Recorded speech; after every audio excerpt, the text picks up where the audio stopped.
Right then guys, welcome to another video. This one is going to be a little bit quicker. I'm on the beautiful island of Islay, but I am getting eaten alive by midges unfortunately. So this one might be a little bit quicker. If you see me doing all this, it's because they are actually quite rife tonight. So this one here is like what I said before in previous videos, is just explaining how to actually do your paces and calculate your paces. That way you use your pacing beads, and that's where the two of them come together when we're actually doing the navigation. It's a very, very simple technique. I have seen a couple of videos out there that make this very complicated. I'm going to show you how to do it very simply, the way I've been taught. So you can do it over several distances. Now the idea is, all you're going to do is work out how many paces you take personally to cover 100 meters. That way you can accurately, using your bearing and paces, get yourself from A to B over open ground when you haven't got things to work off of, and get your navigation spot on or as best you can to it. So the way we do it then, what I've done is I had a 50 meter piece of paracord before I come out, which I happen to actually carry on me, and all I've done is I've laid it out straight down this track here, and I've done 50 50 50 50 and give myself 200 meters. So 200 meters down this track I've actually got another set of stones. Just down here I've got a natural set of stones here, that's where I've done it from, a little set of white stones. So I know where 200 meters are. Now I already know what my pacings are.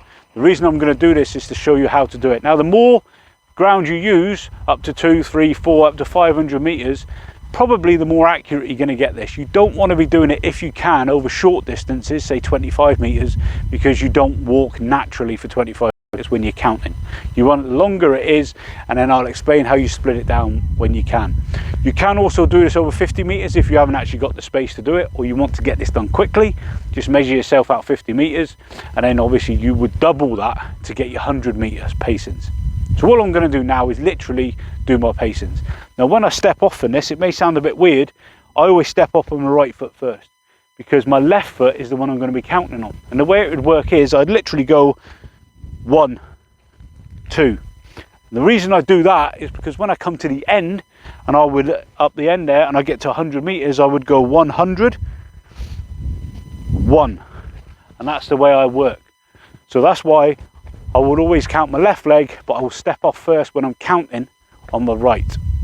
I know it sounds a bit weird, but it will come apparent when you're actually doing it. So all I'm going to do now is I'm going to walk off down there 200 meters and come 200 meters back. And I'm going to work out what my paces are for going down and also coming back, and see if they work out pretty much the same.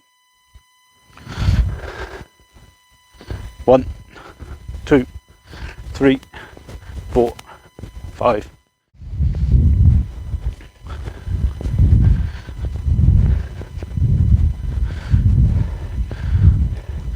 And 126. Right, that is me gone 200 meters down and 200 back. I've come to the end here and I've got 126. It was actually pretty much bang on at the other end as well.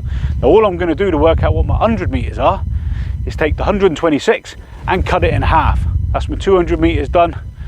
So 126 cut in half, 63, which I pretty much know is my bang on paces. Now here's where it gets difficult. That is on flat ground, walking normally. Now you don't walk the same pace going uphill and downhill on a slope, whichever way it goes. You always work differently. So if you want to get this as accurate as you can, and you're going to start doing your navigation on a regular basis, you also want to do this exactly the same going uphill and downhill, so you get it into your head, because you will always take shorter paces going up steep hills, and you'll take longer paces and your gait will improve coming downhill. So these little things is what you need to remember when you're doing it. Don't rely on the 63 paces for me unless you're actually going along level ground or reasonably level ground. It's just little notes to points to note that when you go out there, it's just a basic idea of how you get your paces. Now this comes apparent with your pacing beads. If you had them down here, every time you hit 100 and your left foot goes to 100, you slide your pacing bead down.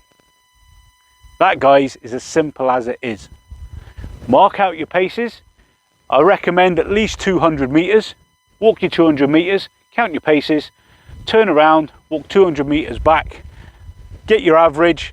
Basically, if you've done 500 meters, you'll split your paces all the way up there. You'll split them down by 5, 4, 3, 2, depending on what you've done, unless you haven't got that ground and you've only got 50 meters, which therefore you would do 50 meters, measure it out, and you would double it to get your 100 meter pacings. Now, like I said, Do it on flat ground, uphill, downhill, to get it as accurate as you possibly can. That, guys, is working out your pacings in layman's terms. Cheers for watching.